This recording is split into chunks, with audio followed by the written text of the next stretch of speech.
It's wonderful to see so many people here tonight. I'm Andrea Rubin, Director of Outreach and Engagement for Siegal Lifelong Learning, and along with my colleagues and my co-directors, Gila Silverman and Karen Lawrence, we welcome you to the Siegal 10th Anniversary Celebration. Before we get started, somebody wanted to clap. Before we get started, I just wanted to provide a little bit of information. At Case Western Reserve University, masks are not required, but if you would like one, they're available out at the registration table. Also, parking is provided. This evening, you should have received one of these certificates. They're good only tonight and only in lot 29, which is the lot next to Severance Hall. You can also grab one at the registration table if you didn't get one when you came in. And finally, at the end of this program, there will be a dessert reception on the other side of this wall, so please stay and join us. Now, back to why we're here and why we're celebrating tonight.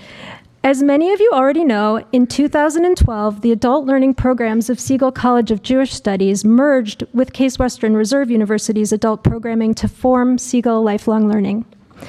Existing programs at that time included our Senior Scholars Program, the Association of Continuing Education, and the Origin Science Scholars Program, all of which we still offer today.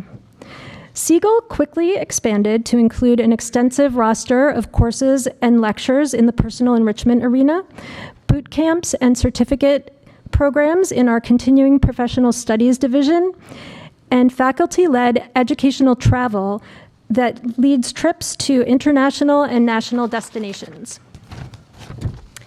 Currently, these courses, lectures, boot camps, and trips add up to nearly 250 offerings, serving more than 4,000 people per year. Now I'm going to pass the microphone to Gila, who's going to tell you more about the people who have shaped Siegal into what it is today, many of whom are here tonight. I need that. Okay. Hi, everyone. It's just so lovely to see you all. So many of you who I've met only online, and it's really nice to see actual people with real faces and real bodies. And to see you all here together, you represent such a wide variety of our programs and people connected to our to everything Siegal. So thank you all for being here. So many different people have contributed to the growth and vibrancy of Siegal Lifelong Learning over the last 10 years. They like to say it takes a village to raise a child. I like to think it takes a village to raise a lifelong learning program. And you all represent many parts of this village. We want to acknowledge everyone who had some part in the last 10 years, but the list is really, really long. So we're going to try and do this a little more interactively. First of all, I want to acknowledge the staff of Siegal Lifelong Learning, who works really hard to bring you, as you heard, hundreds of programs every year, and who worked especially hard to bring you tonight's program. This is not in the script, but I want to also really acknowledge Andrea Rubin, who was the tonight was her brainchild, and she has worked really hard for the last 6 months and focused on every single detail. So first, we're going to acknowledge Andrea. Thank you. And the rest of the staff who works on the full range of our programs, I want to acknowledge everyone. So if you are a current or former staff member of Siegal Lifelong Learning, please stand up so we can acknowledge you. Yes, Brian and Alana, you guys too. Okay. Thank you for all that you do. Our work is supported by a number of volunteer committees. We could not do this just with the staff. That includes the Board of ACE, the Senior Scholars Council, the Jewish Studies Advisory Committees, and many other committees representing our partner organizations and the funders who make our work possible. So if you are in this room and you have served at any time in the last 10 years on a committee related to Siegal, please stand up. I know you're here.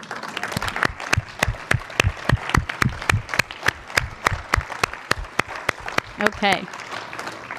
Thank you also, all of you, for all you do. Our work would not be possible without your support and your guidance, and we appreciate it greatly.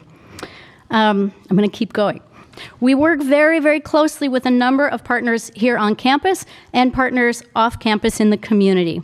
If you are a Case Western Reserve University faculty or staff member, wait, and I want to clarify. Now, people who worked with us in a partnership capacity, not faculty who have taught for us, but partners who have worked with Siegal or one of our community partners who have worked with us on a program or a partnership, please stand up. Come on. I know you guys are in the room. Thank you. Thank you. Okay.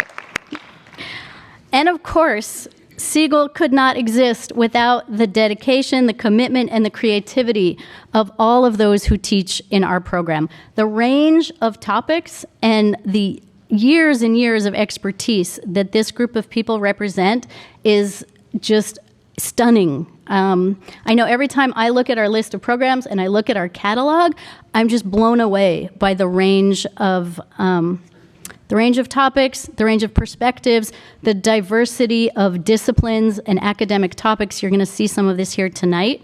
And we couldn't do what we do without all of you giving your time to teach. So if you have ever taught a course or given a lecture for Siegal, please stand up so we can acknowledge you. And I know there are many of you in the room tonight. Yes, right. And that includes us. So again, thank you all. I see you're all like seeing each other and waving too. There's also people who co-teach. There's all kinds of creativity in this room that's really spectacular. Okay, and last but certainly not least, learning can only happen if there are students. They say that a teacher is only a teacher if there's someone on the other side ready to learn. So if you have ever taken a course or a lecture at Siegal, if you have gone on one of our travel programs, or if you have expanded your skills through a continuing professional studies program at Siegal, please stand up or wave. That's okay too. Okay. Now, wait. Before you sit down, I just want to add something here, which is that all of you are here tonight to learn. You're all here to hear lectures at a Siegal Lifelong Learning Program. So therefore, everyone should be standing up. So please, everyone, stand up and give yourselves a round of applause. Okay? And I want you to look around, and I want, we as a staff, we look around at all of you, your dedication to lifelong learning inspires us. It keeps us motivated to do the work we do, and to continue to grow and expand this program. And as you look around the room, and as we look around the room, we look to all of you to help us build forward. You've helped us grow over the last 10 years, and we expect all of you to be our partners in the next 10 years of building and growing this program in new directions. So thank you, all of you. Okay.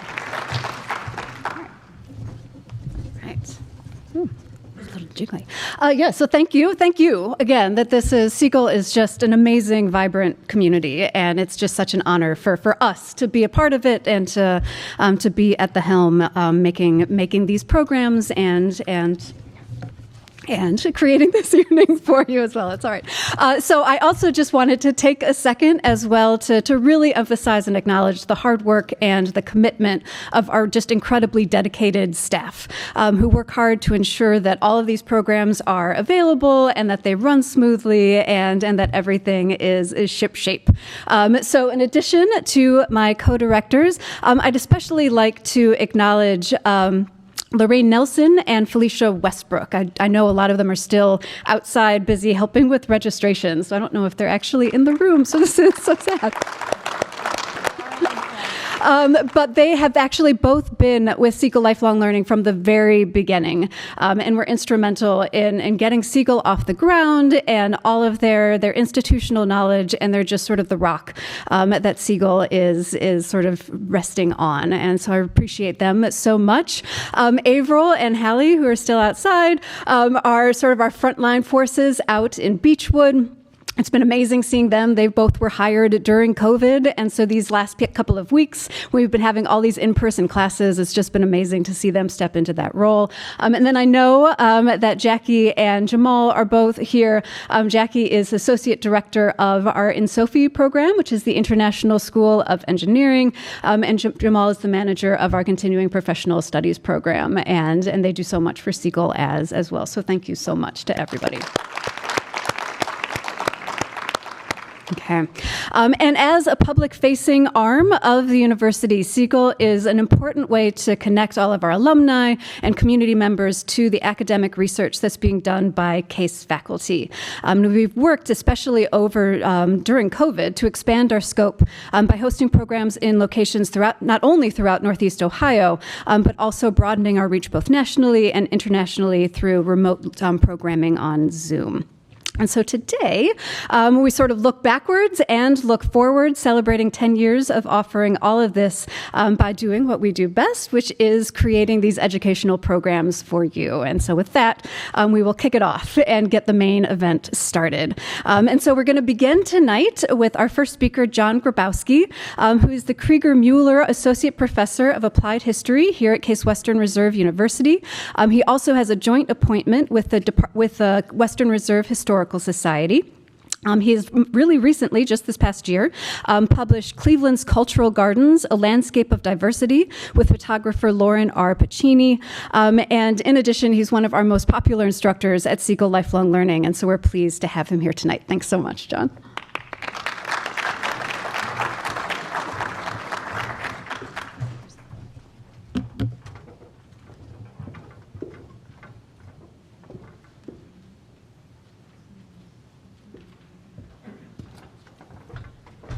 I just have to watch the clock now. I have 10 minutes to talk about radicalism in Cleveland. I should have worn a red tie tonight, but blue was on the rack. So let's get started with this examination of a topic that is usually missed in most of the overall books on Cleveland. Okay, there we go.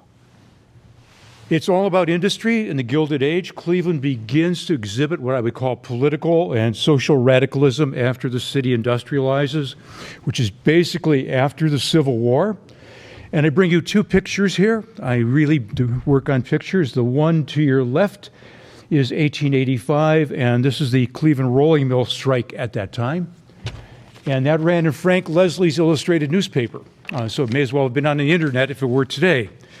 And it shows the workers breaking down the doors of factories associated with the rolling mills in order to basically cut off the money for the entire company. The other picture, though, is even more interesting. That is the Standard Oil Refinery number 1. That's about an 1888 picture, but let me go back to the 1870s and put both of these in context. In 1877, there was a major railroad strike in the United States. So over 100 people were killed. And the echoes of that strike sort of rolled into Cleveland. And those echoes of the strike really rolled into the rolling mill. Not the rolling mill, but actually the refinery.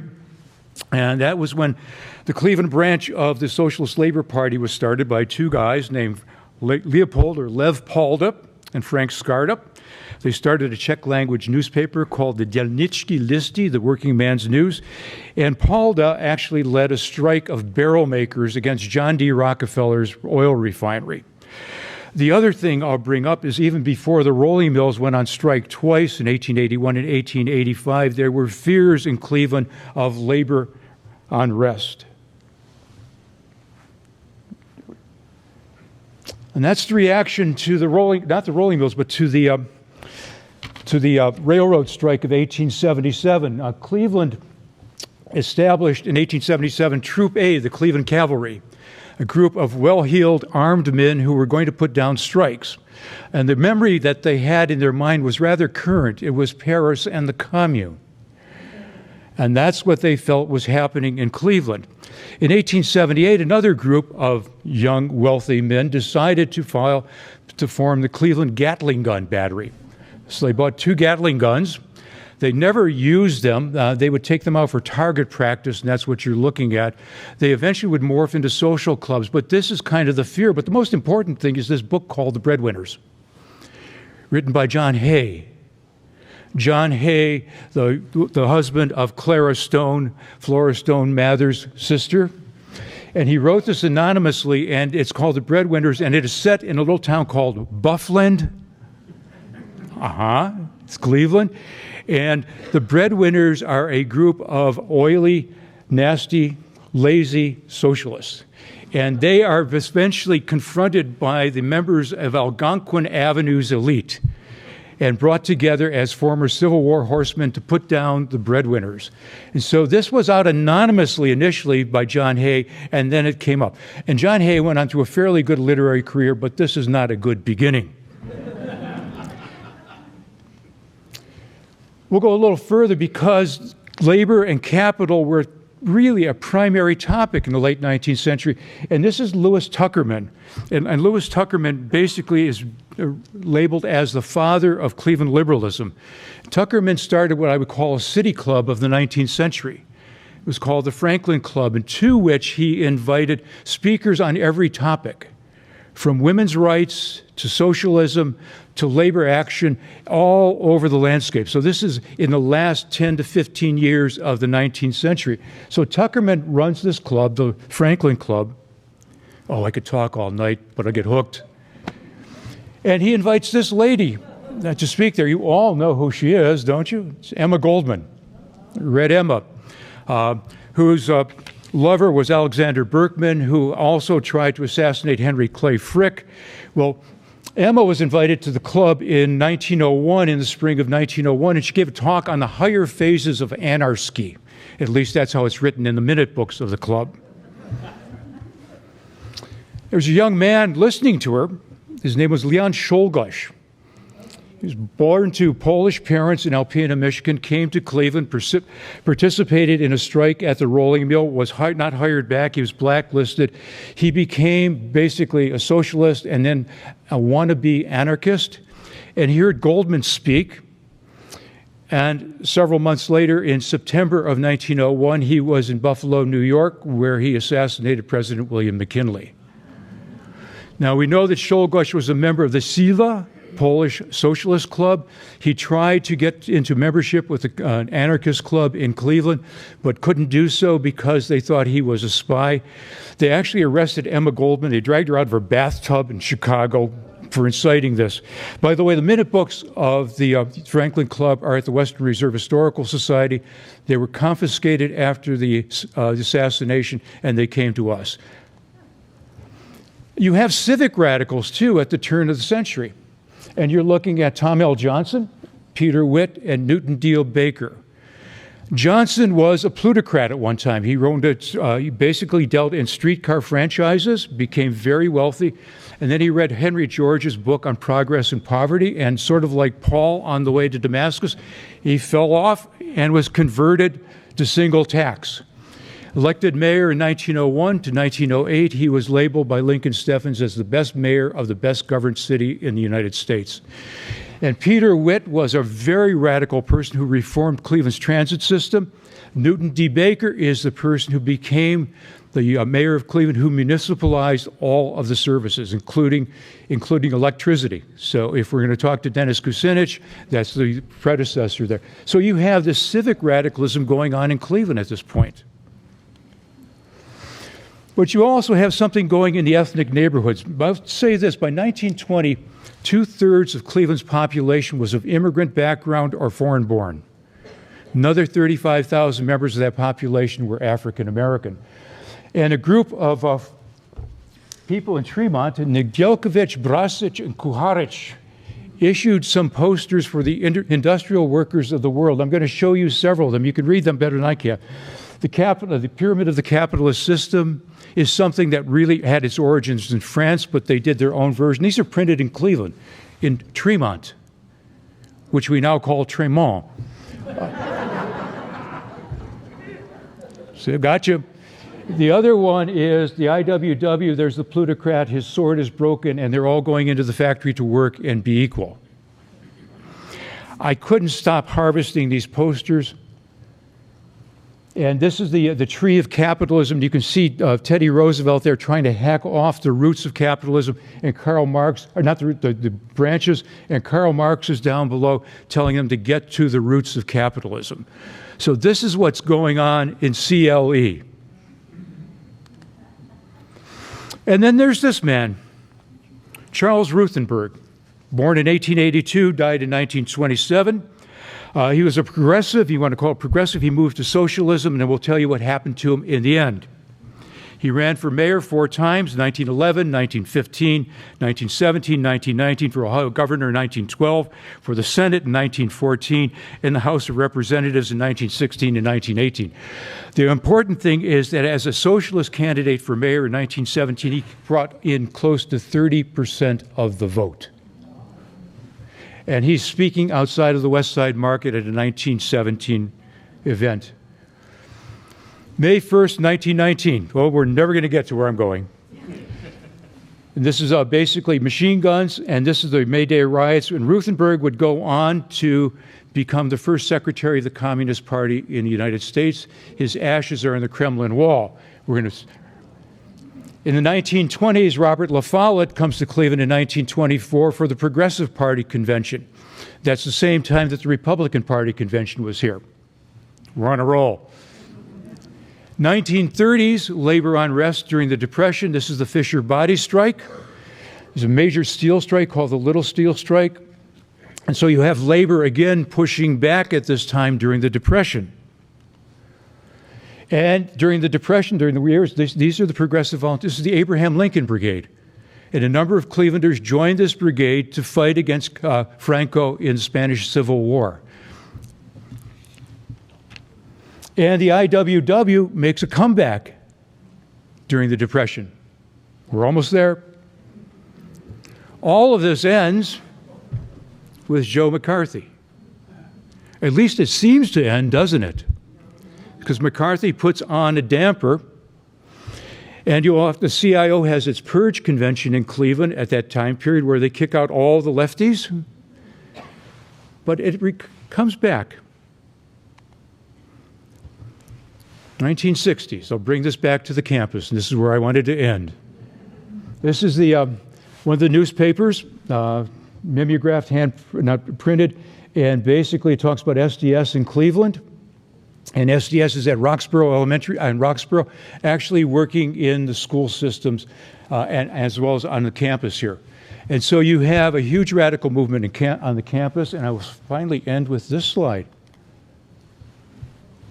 You know what that is, don't you? It's the Thinker. That is March 24th,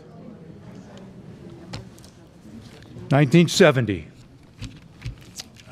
Bomb underneath the Thinker. Nobody has proved who did it. The suspicion goes to the Weathermen, the radical group of the SDS. We can't prove that. So the Thinker is blown up, but 4 months later on campus, and in May, not actually 4 months, several months later, May 4th, 1970, after Kent State, this campus becomes fully radicalized. The students go on strike, and that's another lecture, and that's at least 3 hours, so you can bring me back for that.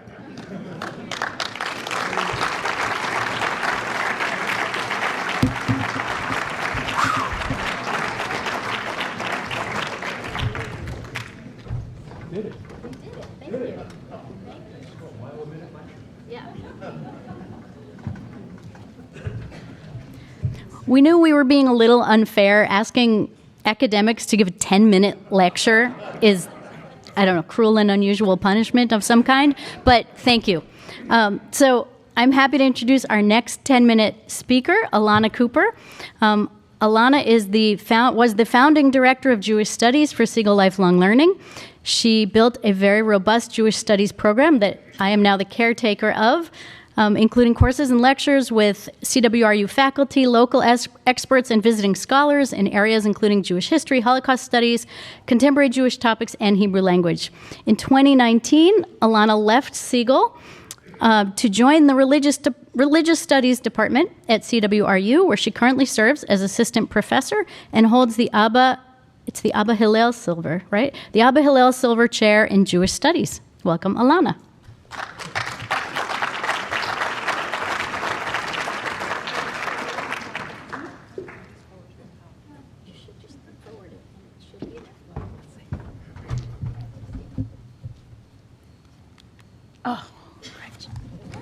Thank you, Gila, and thanks to everyone who organized this evening. I'm happy to be back here at Siegal. So, is online Judaism here to stay? Before I address this question, I'm going to provide a definition. In using the term online Judaism, I'm distinguishing between Jewish life that happens in the physical, material world and that which is unfolding digitally or online.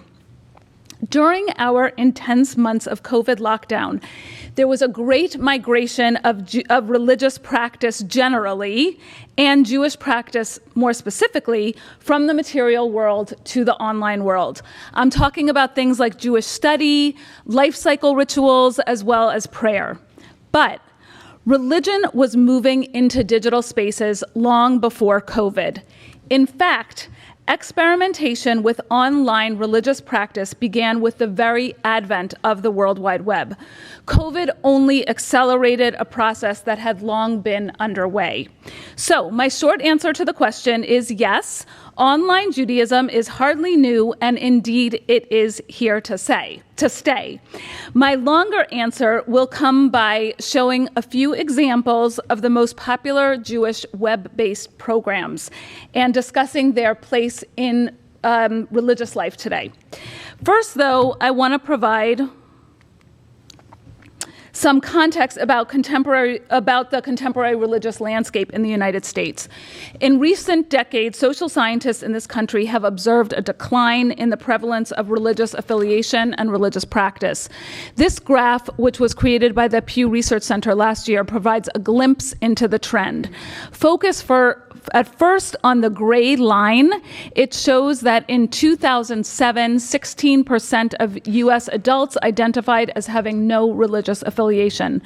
By 2021, that number has risen to 29%, so almost a third of the adult U.S. population declares no religious affiliation.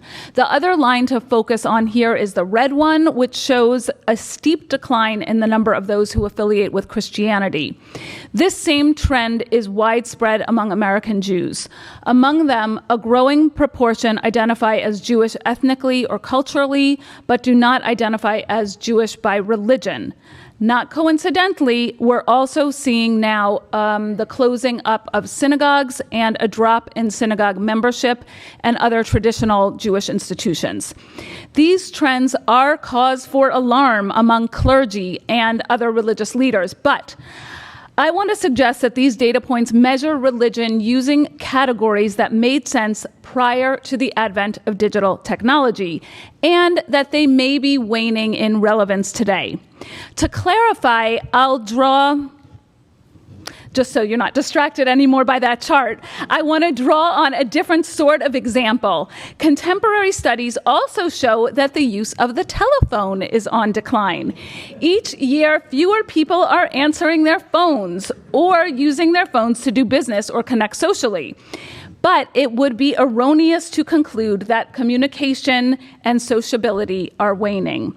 We would do well to ask instead what sorts of technology is replacing the phone, and what social changes are associated with these new forms of communication. In other words, how is the advent of new technology linked with the emergence of new social and cultural forms?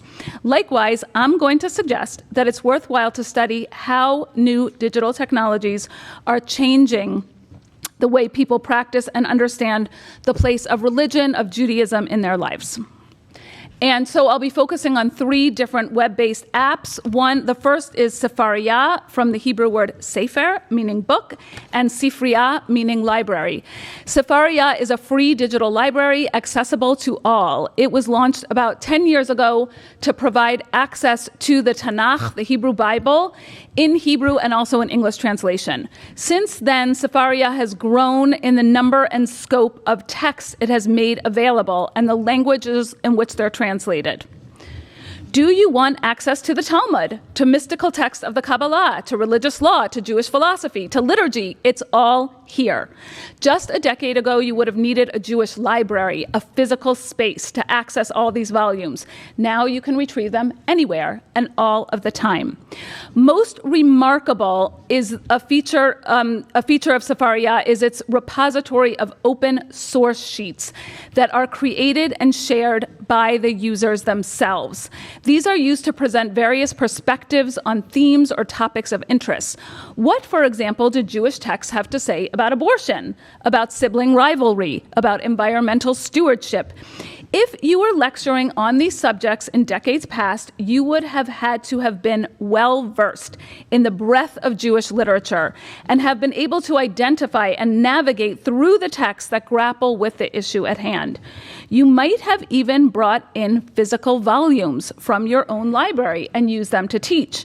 Later, when copy machines came into use, teachers began to literally cut and paste snippets from various texts and copy them on their Xerox machine. Holding these cobbled sheets together, the student could envision the actual physical books from which the various sources came. Now, with Sefaria's search function, sources can be culled from various time periods and genres and easily put into conversation with each other. This sheet, for example, which I pulled from Sefaria's repository, addresses the question of organ donation.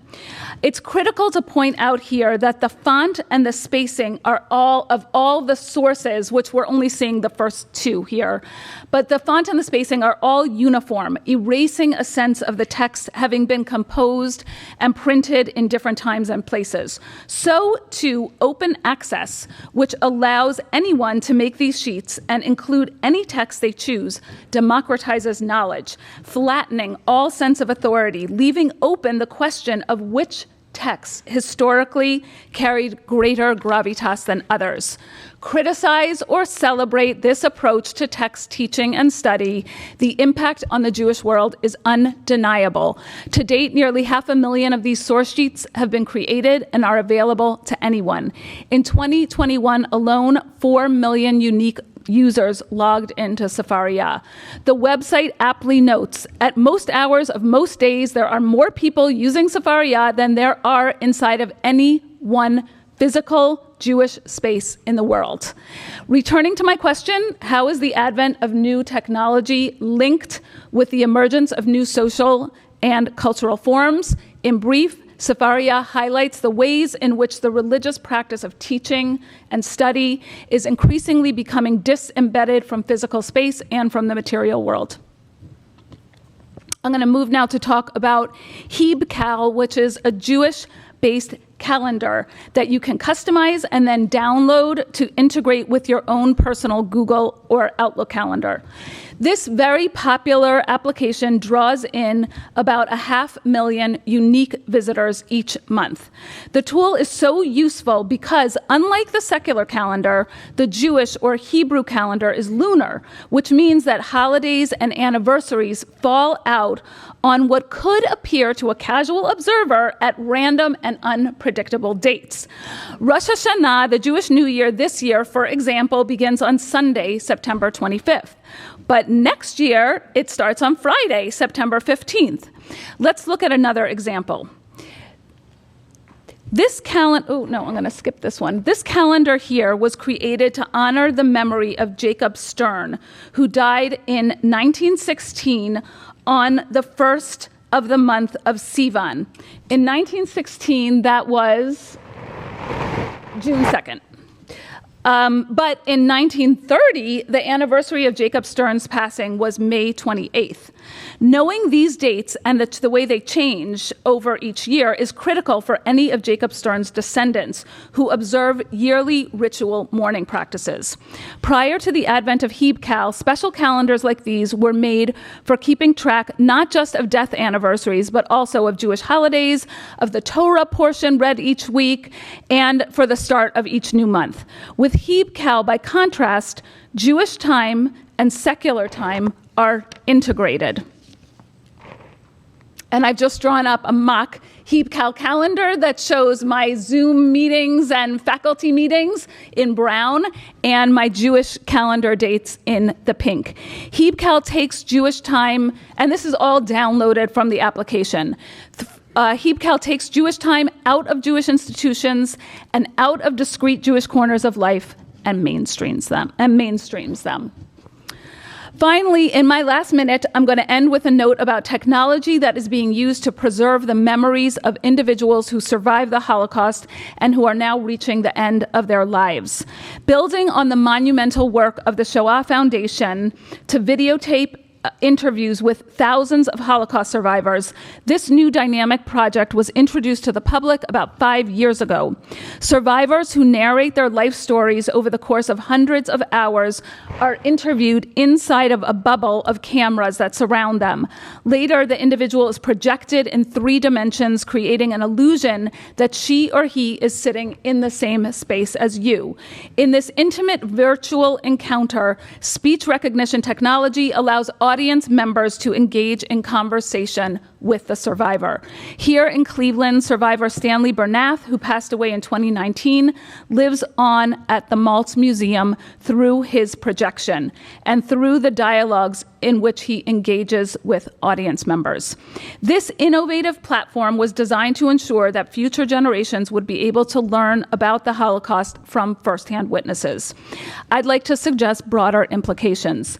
This sort of technology allows for wrinkles in time, providing the user the ability to move fluidly between the present and the past.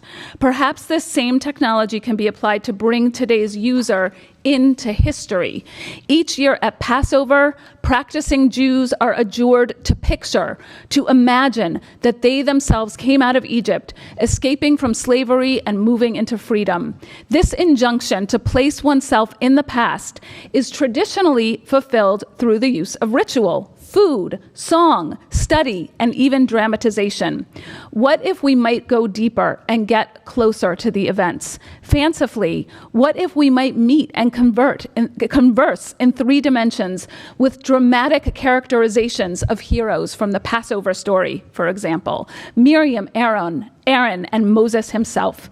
The Hebrew Bible admonishes remembrance with the verb zachor, remember, appearing nearly 200 times. With telepresence, the sense of being there and having had a real experience, even if it was virtual, is shown to enhance one's memory of the situation. New technologies can, in other words, be harnessed to allow us in the present to mingle with history. Of course, digital technology will never serve as a substitute for physical engagement with religious practice, prayer, study, and experience. It will, however, change the qualities of those experiences. I am hopeful for the good. Thank you.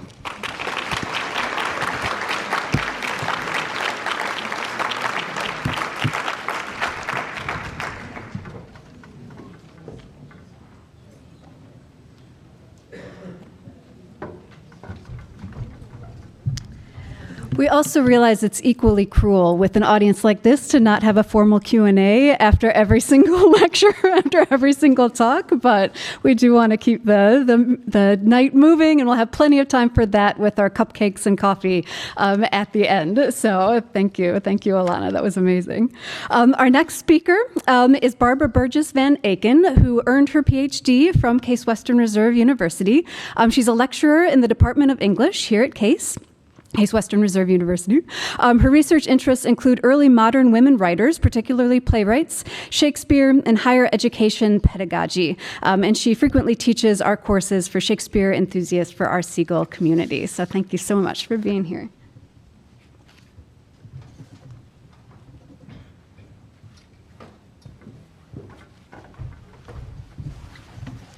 Thank you, Karen. I am so honored to be among the speakers, these wonderful speakers for the Siegal Lifelong Learning Center tonight. And I get to talk about one of my very favorite topics, Shakespeare. And tonight, I'm going to talk about his fame. Did you ever wonder how Shakespeare got to be such a cultural icon in Western culture. I mean, he had a modicum of fame in his own day, but no one equated his name with genius like we do today. So, tonight, at breakneck speed and leaving out a ton of detail, I am going to trace the trajectory of Shakespeare's celebrity. And as I do so, you will notice a recurring irony that peaks in Shakespeare's notoriety often occur because of adaptations or reappropriations of his works that divorce the man from his text or take his text out of context. So, here we go. Perhaps the first step in entrenching Shakespeare's permanent fame occurred in 1623, 7 years after Shakespeare's death, when his fellow actors compiled the first folio, the first compilation of all his plays. And this volume is important because it marks a shift from stage to page, signifying that Shakespeare was not only great live entertainment, but that he was worth reading again and again. And that was a good thing because as the 1600s progressed, there were fewer and fewer productions of his plays. And then, as we all know, Oliver Cromwell, the Puritan, came to power during the interregnum after the execution of Charles I, and he closed all the theaters for 12 years.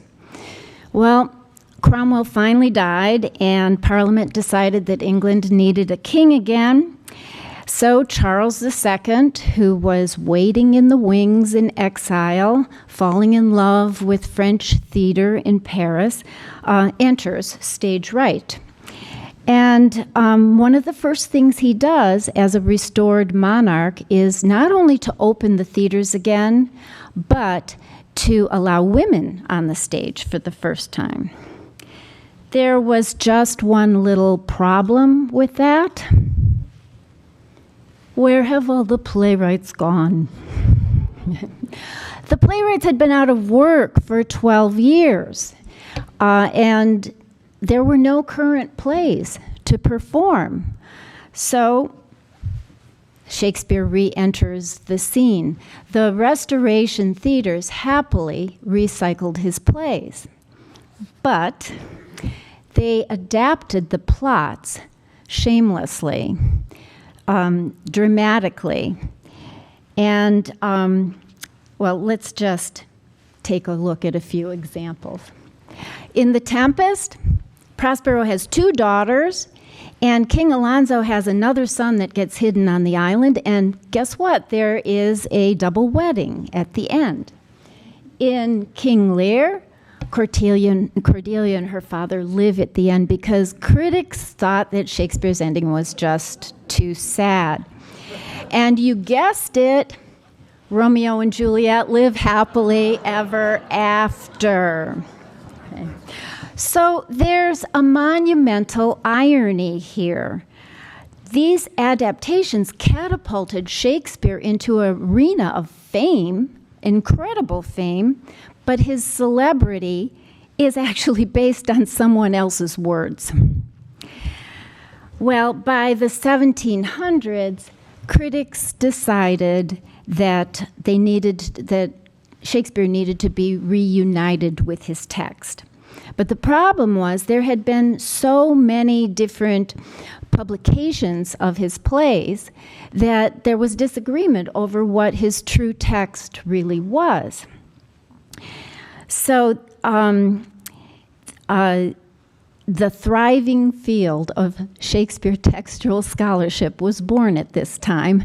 There were 10 editions of Shakespeare's complete plays that came out in the 1700s, with each editor claiming to have found his true text. But if no one could agree about his text, the veracity of it, then how did he come to lead the head of the English literary canon? Well, the answer to that question is very complicated, but I think perhaps the most salient reason is that as England became a major power, its leaders sought status for English culture. They needed a national hero, and Shakespeare was their guy. Okay? So by the mid-1700s, Shakespeare was marketed as a national genius, and I have a few examples here. In 1740, his statue was erected in Poets' Corner of Westminster Abbey. In 1769, there was a huge Shakespeare Jubilee at Stratford-upon-Avon, where Shakespeare was born, and hawkers sold slivers of the mulberry tree under which Shakespeare was supposed to have received his inspiration to be a writer. Okay. In 1789, the Boydell Shakespeare Gallery opened in London, featuring paintings related to Shakespeare that were done by famous artists. The one on this slide by George Romney depicts Shakespeare as an infant, kind of like baby Jesus, being inspired by and nurtured by the spirits of comedy and tragedy. Now, by the Romantic era, Shakespeare was reaching younger audiences. In 1807, Charles and Mary Lamb published a very appropriated text of Shakespeare's Tales from Shakespeare. These were prose versions of the plays that were geared toward younger readers that had moral messages. Now, the Lamb's edition was very significant because it marks the beginning of the canonization of Shakespeare in the realm of education. And I might add that this volume, this Tales from Shakespeare, still is being published today. By the Victorian era, that canonization process becomes even more entrenched as Shakespeare becomes part of the curriculum of public schools and now is studied at universities like Oxford and Cambridge. And that canonization process continued across the Atlantic. Scholar Larry Levine writes that as the pioneers ventured out west in their Conestoga wagons, they took 2 volumes, the Holy Bible and the complete works of Shakespeare. So not surprisingly then, Shakespeare was popular on the frontier stage. In fact, in 1840, while stationed in Texas, the future president, Ulysses S. Grant, played the role of Desdemona in a local production of Othello. But here's that paradox again. These frontier productions were liberally adapted into parodies and melodramas, a practice which, as you may recall, Mark Twain portrays so comically in Huckleberry Finn. So once again, just as we saw in Restoration England, Shakespeare's fame was not related to his true text. Now, by the time we get to the early 20th century, a social divide takes place. In highbrow culture, knowledge of Shakespeare and of his text was valuable cultural capital, while in lower brow culture, people paid less attention to him. But regardless, the name Shakespeare by this time is equated with genius across all socioeconomic demographics.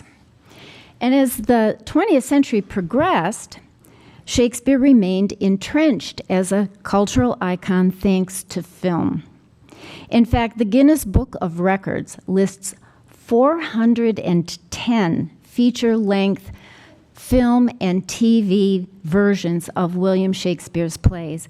That makes him the most filmed author anywhere in any language. And today, another mark of Shakespeare's iconic status is his ubiquitous presence in popular culture. An example is the marketing of products that reinforce his association with genius. And once again, this repurposing of Shakespeare either divorces him from his text or takes his text out of context.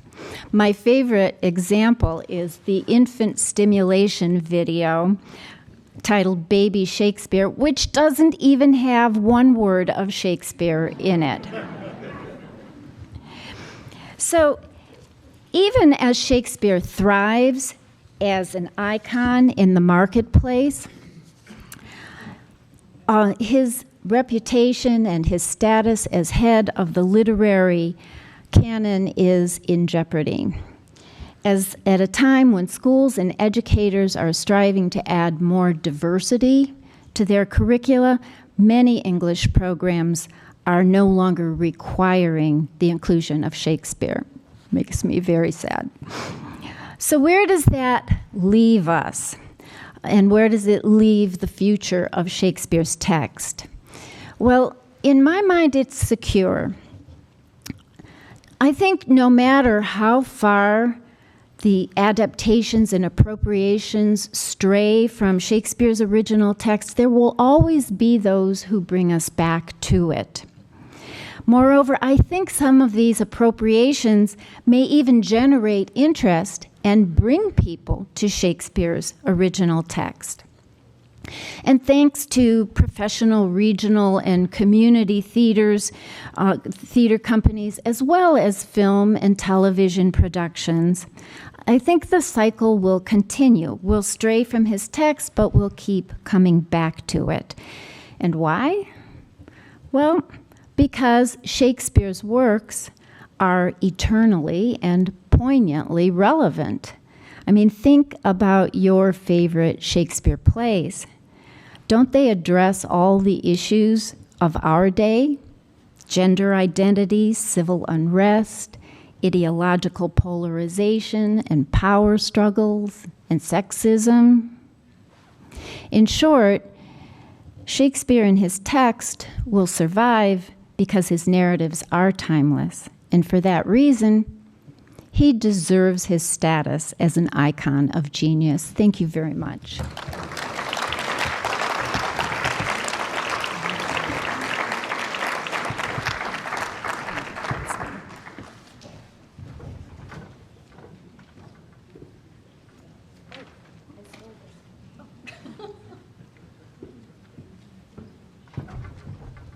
If I was trying to make off with the clicker, you can't have that.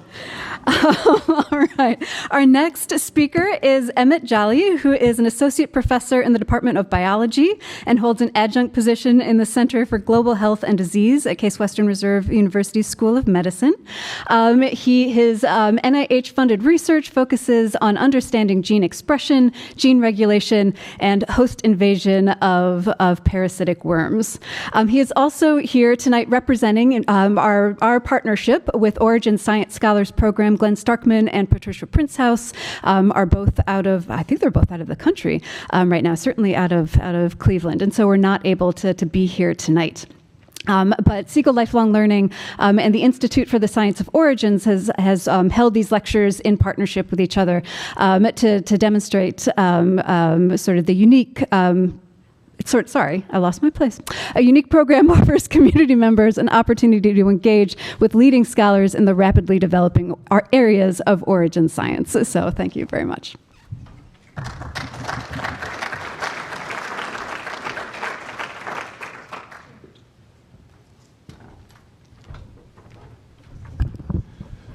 All right, let's see if this works. Great. Okay, there we go. It is such a pleasure to be here today, and I just want to thank the organizers for inviting me and thank Siegal for being here at Case Western Reserve. I study parasites, study how genes are turned on and turned off. No, I'm not talking about lawyers, okay. But what I want to walk you through, just a joke, what I want to walk you through are three types of parasites. One that's a protozoan parasite that I will tell you is a master of stealth. A second is a roundworm parasite that has become the emblem of medicine. And a third one is an expert at, yes, I said it, mind control. I'm just giving you a snippet, a little taste tester of what we study right now, because there are more parasites in the world than any other organism. I'll start off by talking about a movie. It just so happens that there's a movie called Fallen, and in this movie, there's a Philadelphia detective who's played by Denzel Washington, whose job is to go out and find this copycat killer. To skip to the plot, there's this fallen angel who has now began to invade people's bodies, cause them to commit murders, and he can change from one person's body to the next, making it that much more difficult for the detective to find him. Hence, the fallen angel can change his face, making it difficult to find. It just so happens that there's a parasite that can do exactly that can change its face, and it is something called trypanosomes, African trypanosomes, the species Trypanosoma brucei. These parasites you get bitten by the parasite by a fly. The fly accidentally injects the parasite into the host. The parasite inserts itself into the bloodstream, divides, and then let's give you an image of that. And then after that, one of the challenges is it results in people changing their day-night sleep cycle. The parasite eventually enters into the brain. People go into a coma, eventually dying. And these are examples of some people with African sleeping sickness. This small little fly right here, called a tsetse fly based on the sound that it makes. A tsetse fly bites a human, taking a blood meal, accidentally inserts the parasite. Parasite divides. After that, once it divides, it goes into the bloodstream, evades the immune system. And then after evading the immune system, the parasite then gets taken up when another fly takes a blood meal. But how do they do this? And this is what's so crazy. The way your immune system sees antigens is by looking for proteins on the surface of that particular bacteria or organism. And so trypanosomes have let's see if this works, have on its surface, it's a little thing, you might not be able to see it, but imagine on the far right, the one that has those squares. Imagine those squares representing glycoproteins on the surface of a trypanosome. The immune system takes a month to make squares, antibodies to those squares, and now it can go and attack those. And you know what happens? Trypanosomes change their surface to triangles. Another month goes by, and now the immune system now develops new antibodies to the triangles, and guess what? They change their face again to another shape, and consequently, they continue doing this, evading the host immune system. And therefore, just like this fallen angel, they can change their faces. All right, let's shift gears now. All right, now we're going to talk about this fiery serpent. And some of this I want to read. So this is from Agatharchides of Cnidus, where he talks about this particular worm that was able to basically integrate itself into people's muscles, and it would come out and cause all of these difficult, damaging pain to people, particularly for these people near the Red Sea.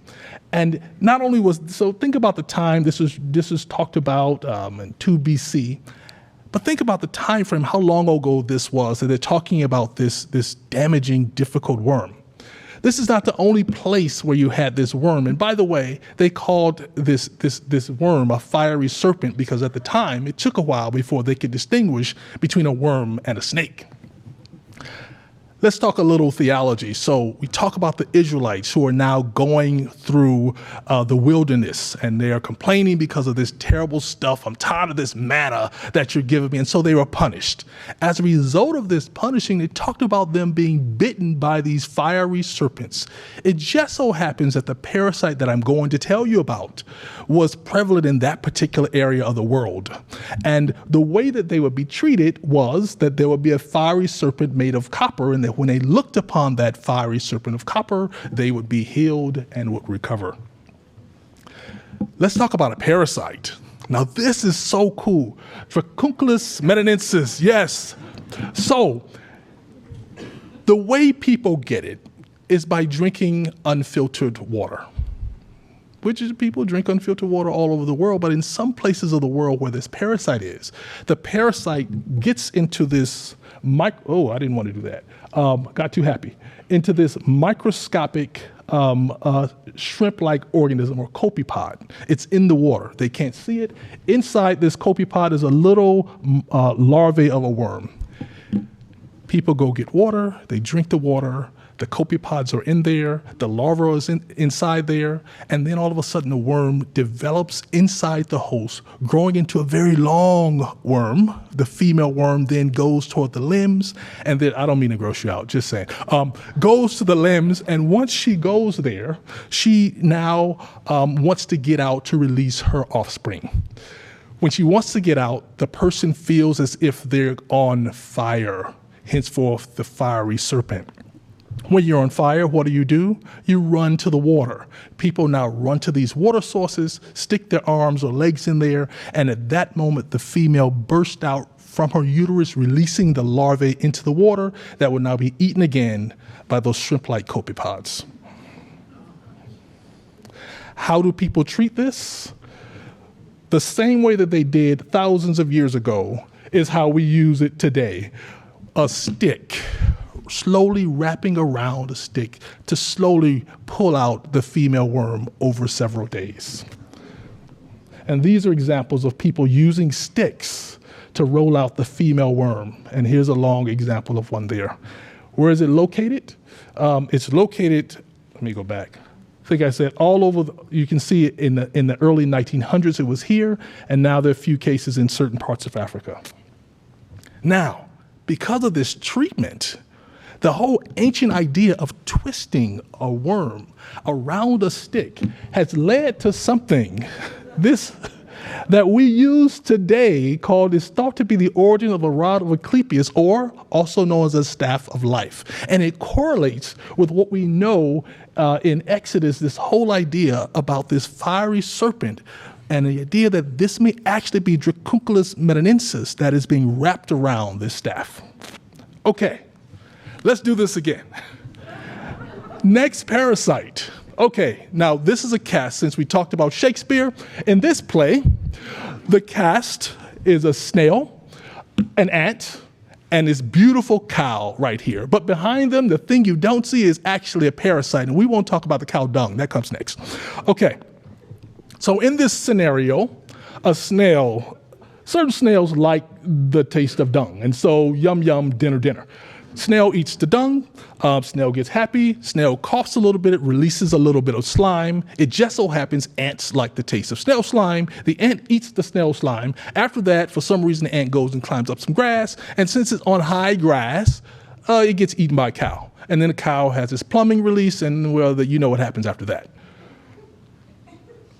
What does this have to do with a parasite? Here comes the interesting idea. The parasite that is involved in this is a worm that is called Dicrocilium dendriticum, and it causes problems with liver. It's a liver fluke.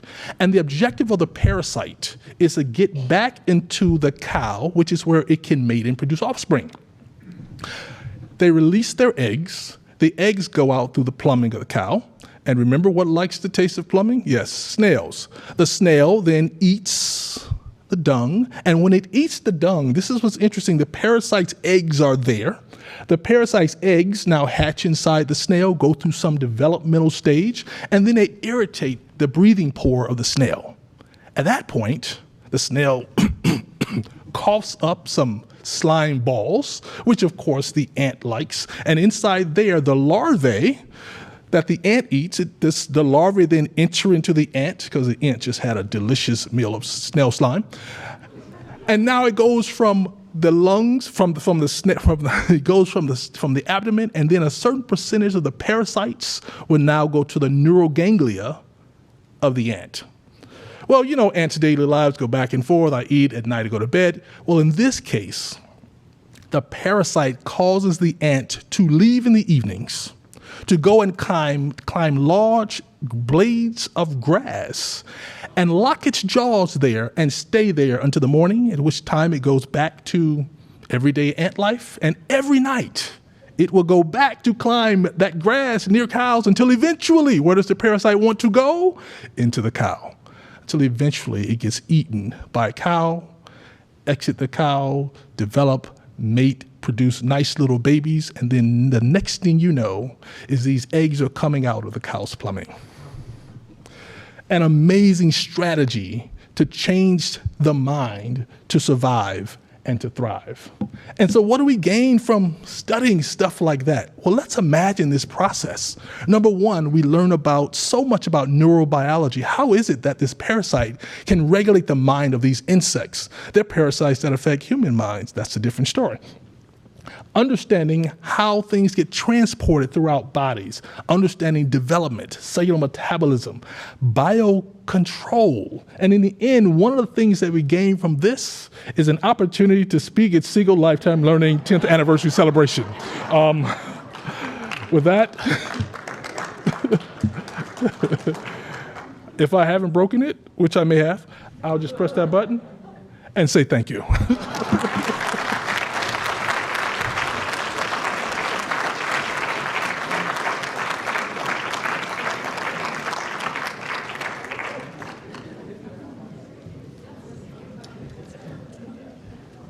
Before we move on, I have to make a quick announcement. I hope that nobody in here has a blue Audi, license plate JCR 4574. Your lights are on in the parking garage. Okay, good. None of us here. Great. Okay. Okay. So I told you we had a lot of variety in our programming. You're seeing that tonight, and we're not done yet.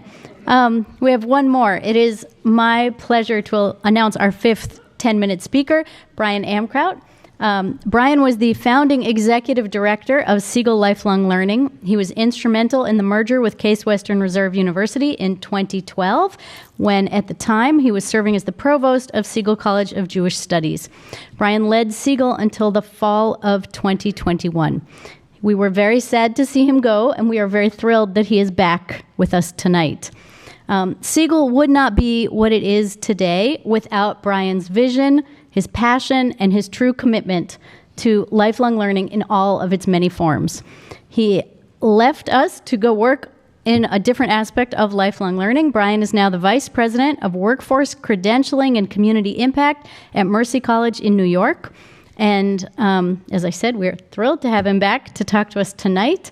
And for those who want more, tomorrow at noon, he will be offering a more than 10-minute talk at our offices in Beechwood about the Cold War.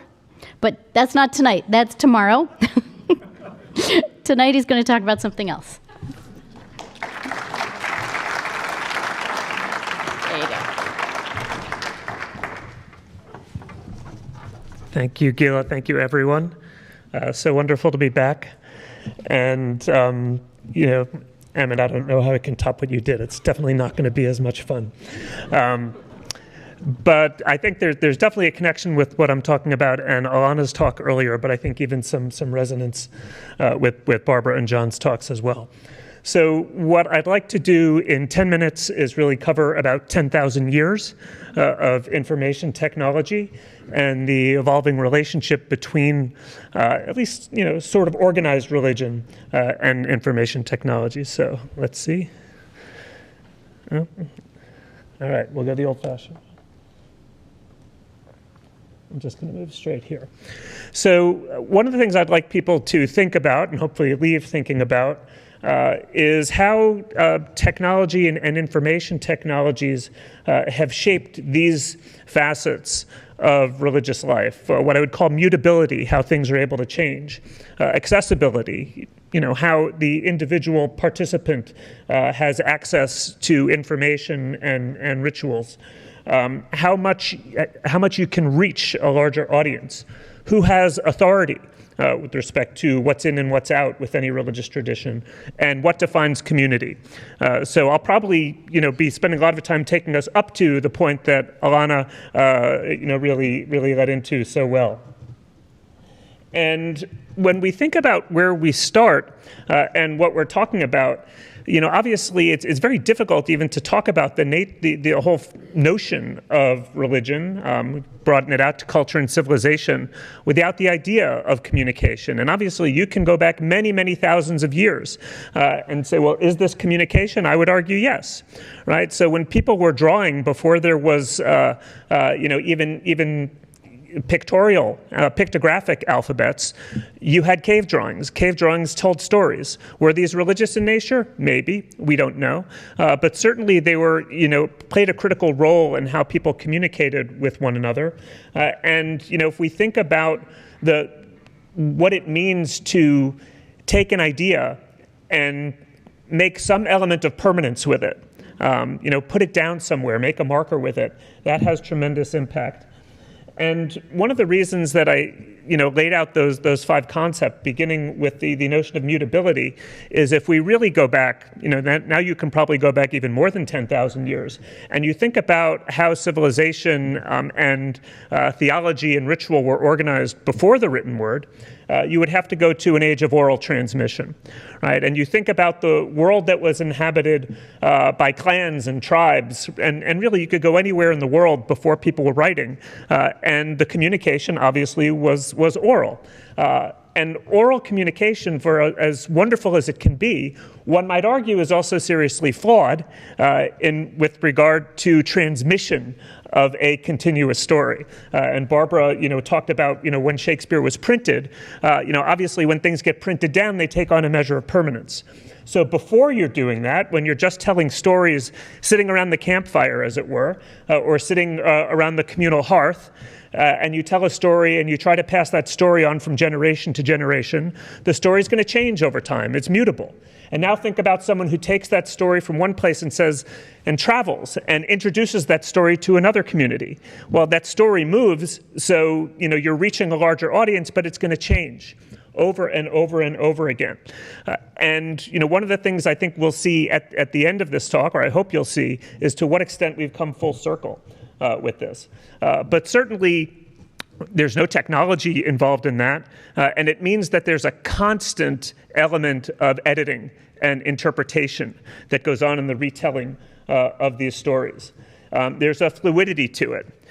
If you think about now moving that into the written word and the stories become static, one might argue that that is more authentic. You could make that case.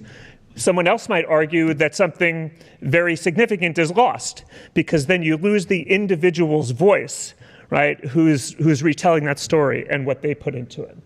And in order for that technology ultimately to play out in a large way, you have to have a literate population, right? So then, who initially is literate are the people who have authority. So before literacy is extremely widespread, there's a very small group of people who know how to read and write, who have the authority, right? And they can tell the story and nobody else can, right? Because they're the only ones who know how to interpret it. And at the same time, when this happens, when you're writing things down, is you create a canon, right? Because then it's not only what's written down, but what's preserved and recopied over and over and over again, and not everything is. Right? So we know that throughout many ancient texts, including ancient religious texts, there are references to other texts that didn't make it. Right? So we don't know what those were, but someone at some point decided they're out and others are in. So canonization is a process that only happens when you have some sort of information technology built into the system. And I don't think you can really overstate the power of the written word in this regard.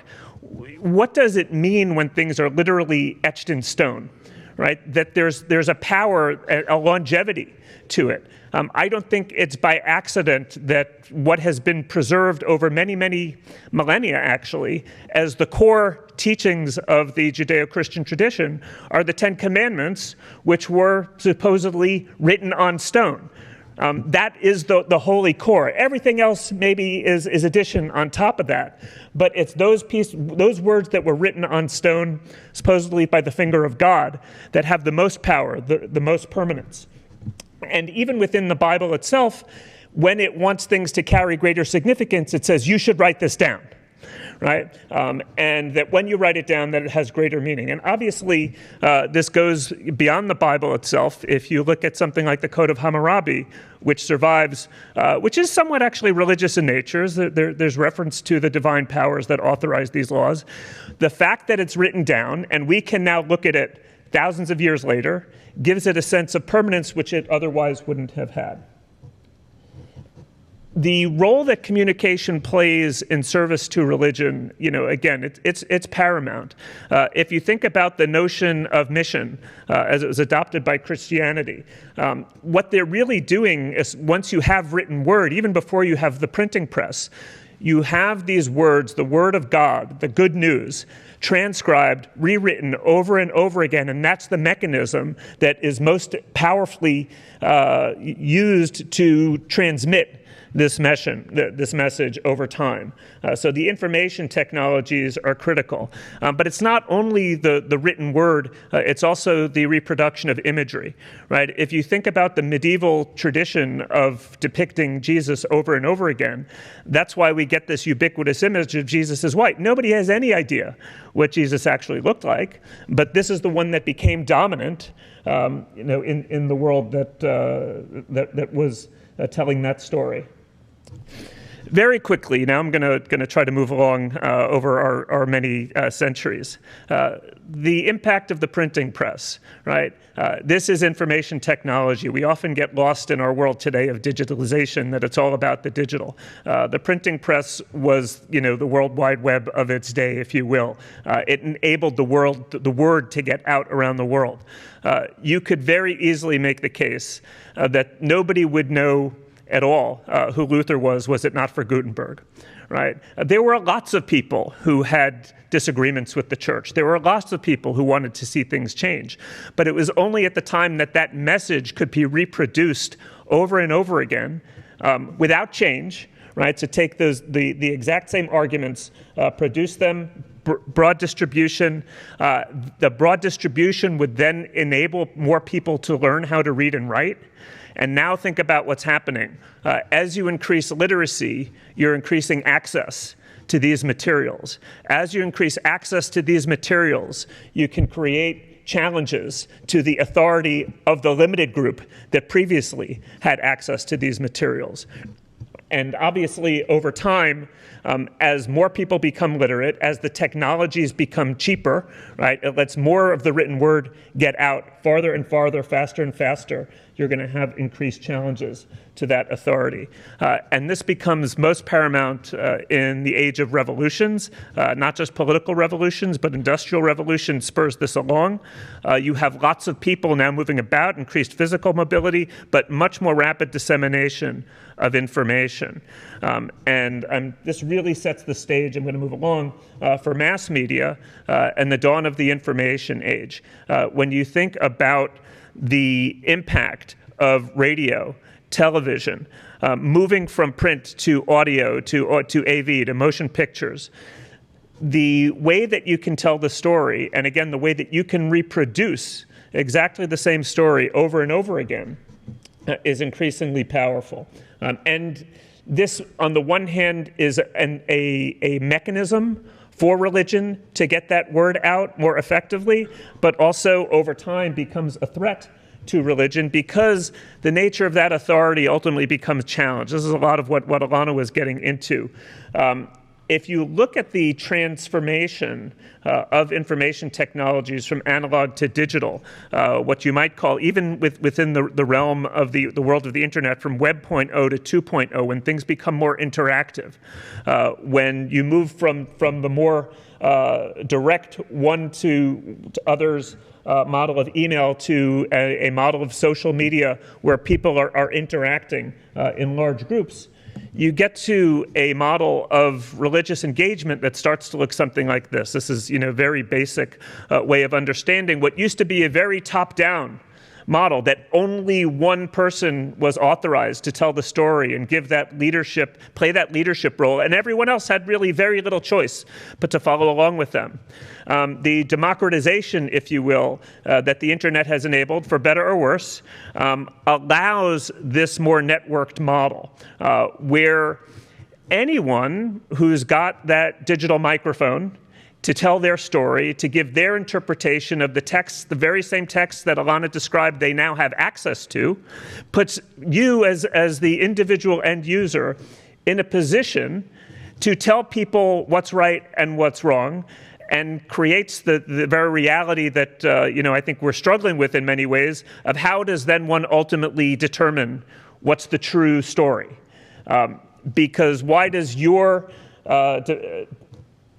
interpretation or definition of words or events have any greater validity than anyone else's when you're all operating on the same platform?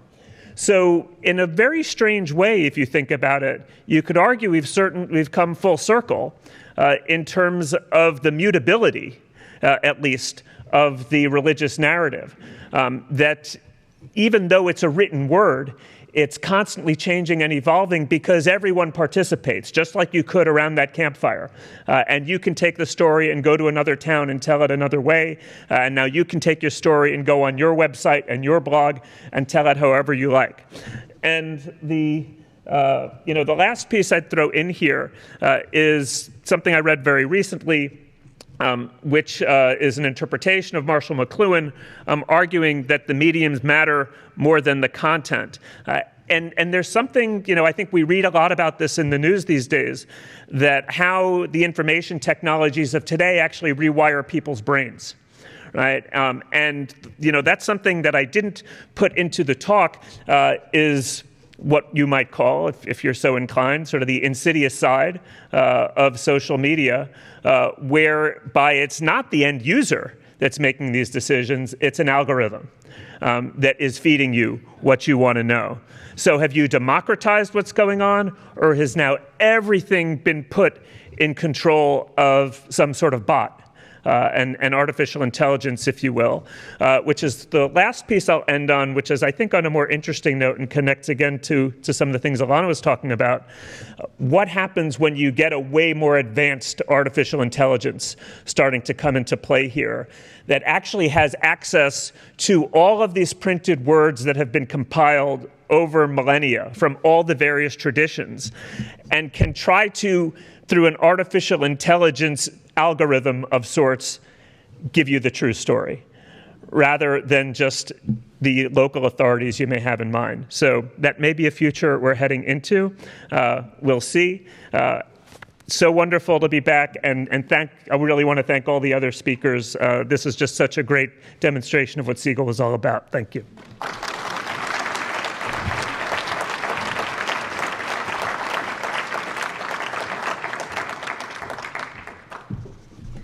Thank you, Brian, not just for this great lecture, but for everything that you've done to build Siegal into what it is today.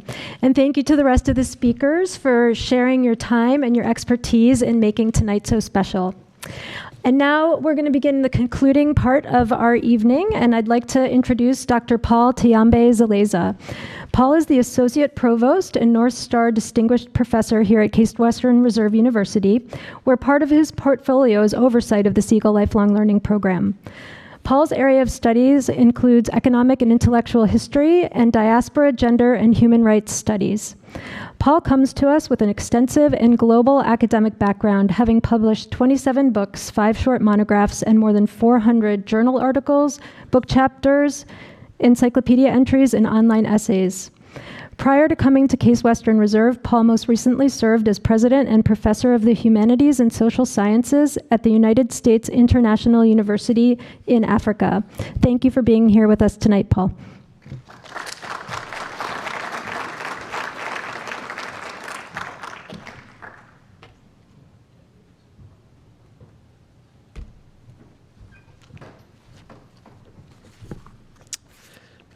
Thank you. Good evening, everyone. Thank you to all the speakers tonight and the staff of the Siegal program for putting together this evening's program.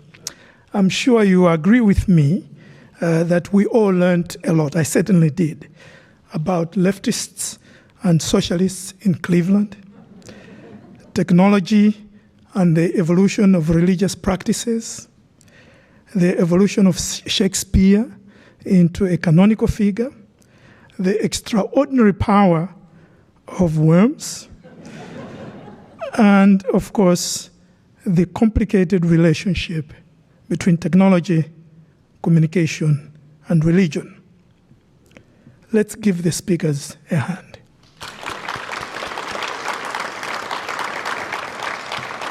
As the founding director of the program said, Brian, what we saw tonight is a demonstration of what Siegal is all about. Lifelong learning fulfills important roles here at Case Western Reserve University in three main areas. First, by offering personal enrichment learning opportunities, as we saw tonight, at a minimal cost to participants who have a love of learning. Second, by helping those in the job market to enhance their skills or make career transitions. And finally, by opening doors to international travel with an academic lens. These opportunities help Case Western Reserve University build bridges with the local community and maintain connection with alumni. Now it is my distinct pleasure to introduce Ben Vinson, who will offer some closing remarks. Ben Vinson III was appointed Provost and Executive Vice President at Case Western Reserve University on July the 2nd, 2018, and is responsible for all facets of the academic programs and research at the university. During his time at Case Western Reserve University, Dr. Vinson has spearheaded the university's Think Big strategic planning initiative, which has received national attention for its innovative and inclusive planning process. Ben is a leading historian of Afro-Latin America in the United States and globally. He serves as chairman of the board of the National Humanities Center and a member of the board of the National Humanities Alliance. He also serves on the advisory board for Dartmouth's School of Graduate and Advanced Studies and on the board of the Cleveland Museum of Natural History, and serves also on the Association of American Universities Advisory Board for Racial Equity in Higher Education. Ben Vinson.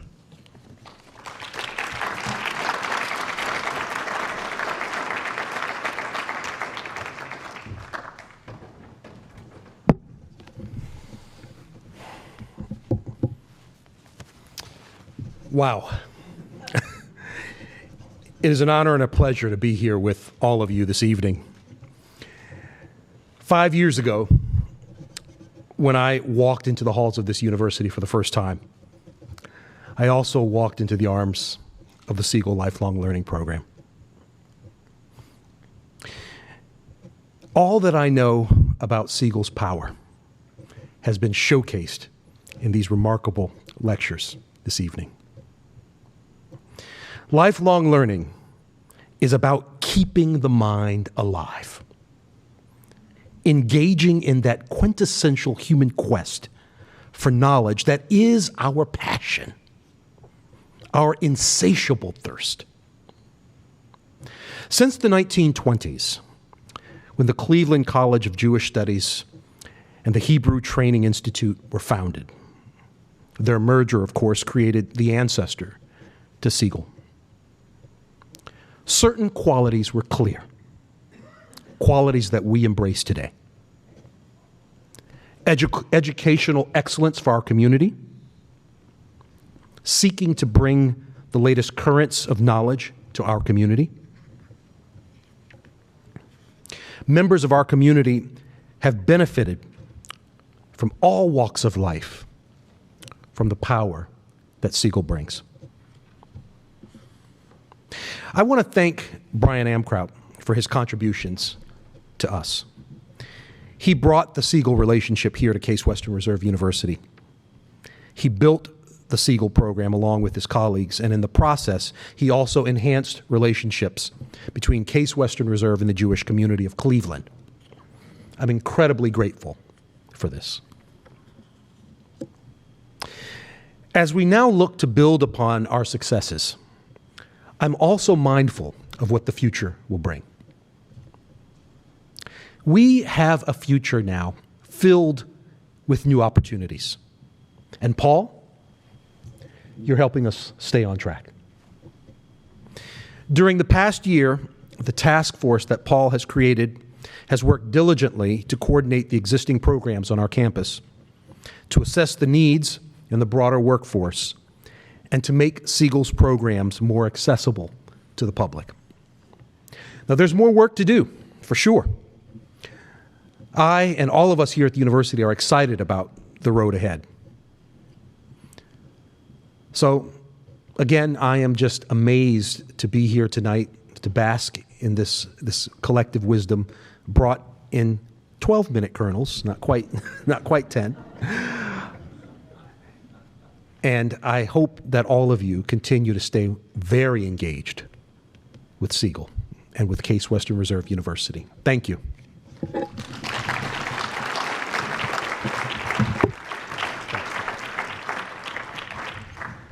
Thank you, Provost Vinson.